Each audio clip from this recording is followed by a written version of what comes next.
We have this tool that our ancestors gave us in the savannas of Africa. This wonderful gift that they gave us called art.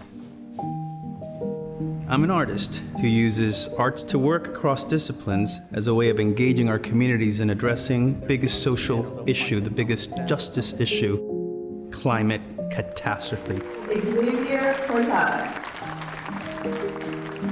All of my participatory art projects are aimed at creating something that's weird enough for you to want to do a double take or be curious about it.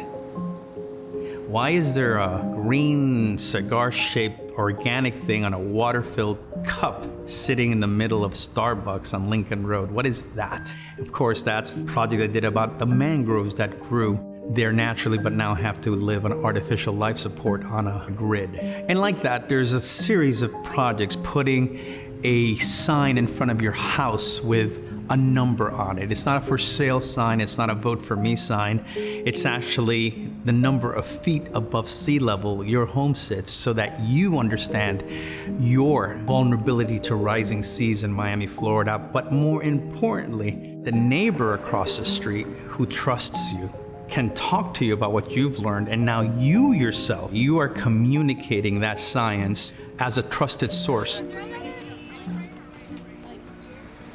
So I educate by inspiring people to understand that they have a stake in it, but importantly, give them the sense of agency so that they themselves become the eco-emissaries. Armed with that knowledge, they will work together and learn together to deliver better outcomes.